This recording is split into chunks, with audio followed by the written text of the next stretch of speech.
ဂျပန်ရောက်ပြီး၄လအကြာကမှတင်ပြတဲ့ကျွန်တော်ရဲ့မြန်မာနိုင်ငံကနေဂျပန် study abroad journey vlog လေးကိုအခုမှ edit လုပ်ပြီးလို့မလို့တင်လိုက်ပါတယ်ဆိုတော့ကျွန်တော်ရဲ့ Myanmar to Japan study abroad journey vlog လေးကိုအဆုံးထိလိုက်ပြီးကြည့်ရှုပေးကြပါဦးHello ဆိုတော့ဒီဗီဒီယိုလေးကလွန်ခဲ့တဲ့၄လရန်ကုန်မှာရိုက်ခဲ့တဲ့ဗီဒီယိုလေးဖြစ်ပါတယ်စုစုပေါင်းအထောက်က3တုပ်ဆိုတော့ပြောရနေမယ်နော်အခုကတော့နေ့လယ်တနာရီပေါ့နော်လေရင်ချိန်ကညနေ6နာရီလောက်ဆိုတော့အဲ့ကတည်းကစပြီးချိုတင်ပြီးထွက်ခဲ့ပါတယ်ပြောလဲဆိုတော့ check in counter မှာတန်းစီရမှာကြာဆိုလို့ပေါ့နော်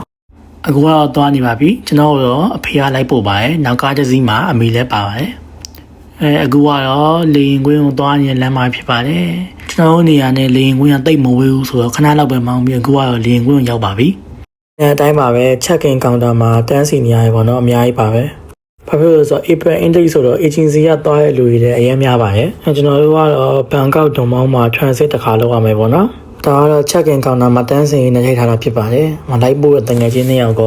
အတော်ကြီးလည်းပါပါတယ်။ဆိုတော့check in counter မှာ check in လုပ်ပြီးတော့ဘာမှသိမ့်မရလိုက်ရဘူးပေါ့နော်။ဘာဖြစ်လို့လဲဆိုတော့ kg တွေကလုံးဝ10 kg နီးပါးလောက်ပုံနေဆိုတော့ထုတ်တာနဲ့တော်တော်လေးကိုအလုပ်တွေရှုပ်ခဲ့ပါတယ်။ kg ကမချိမဆန့်များနေတော့ပြန်ထုတ်လိုက်ရပါတယ်။အခုကတော့ immigration နဲ့ဖြတ်ပြီးသွားပြီစရရအကုန်ဆင်ပြေသွားပါပြီလေရင်ချိန်နဲ့လေရင်လာဖို့ပဲစောင့်အောင်မယ်ပေါ့နော်အဲ့ဒါဟိုမှာအဲ့ဒီနေမှာလေရင်ကတော်တော်လေးကိုဒီလေးနောက်ကျပါတယ်6နာရီ10မိနစ်ပျော်စရာကြီးနော်လေရင်ဒီလေးဖြစ်ပါတယ်အခုကဘလုံးမမရတော့ဘိုက်စာလို့ပါရောဆိုရောခောက်ဆက်ပြုတ်မှာထားပါတယ်ခဲဒါဆုံးတော့လေရင်ရောက်လာပါပြီဒါကတော့ကိုယ်အခန်းထဲမှာအတူတူတရက်တည်းကြာတဲ့တငယ်ချင်း2ယောက်ပေါ့နော်အခြားတငယ်ချင်းတွေကတော့ပထမတရက်လေရင်3နဲ့ပါသွားပြီဆိုတော့ကိုယ်ညောက်ပဲကြံခဲ့ပါတယ်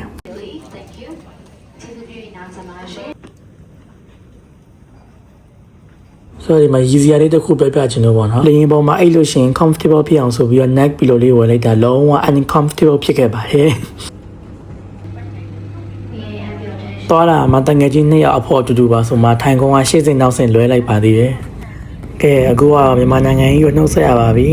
Bye Yangon and Myanmar see you again in next 6 years အခုကတော့လေရင်တနာရီခွဲလောက်စီးပြီးကြာမှာတော့ဒုံမောင်းလေဆေးကိုရောက်ပါပြီမြန်မာနိုင်ငံအထက်မှာလည်းလေရင်ကဒီလေးဖြစ်လာတာဆိုတော့ဒီဂျပန်နိုင်ငံကိုသွားမဲ့လေရင်ကိုလည်းပေါ့နော်နောက်မကြောက်အောင်လို့မြန်မာစစ်စာလုပ်ရှာရှိရလို့စားစရာရှိရစားပြီးတော့သွားရပါတယ်လေရင်နောက်တစ်ဆင့်ထပ်စီရမှာဆိုတော့ transfer to international ဘက်ကိုသွားပါမယ်ပြီးရင်တော့စားစရာရှိရစားပါမယ်ဘာလို့လဲဆိုလို့ရှိရင်လေရင်မှာမကြွေးလို့ပါ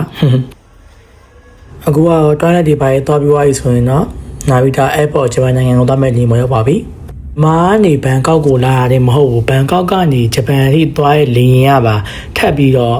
ဒီလေးဖြစ်ပါတယ်12နာရီကတည်းကလေရင်ပေါ်မှာတက်ခိုင်းထားတာ12နာရီ45မှာလေရင်ထွက်ပါတယ်ဒါသူလည်းဘာပြဿနာရှိတယ်လဲမသိဘူးပေါ့နော်ဒါပေမဲ့ထိုင်းလို့អော်ညာဆိုတော့ဘာပြောလဲလည်းနားမလည်ပါဘူးခဏကြာမှရောလေရင်တက်ပါပြီ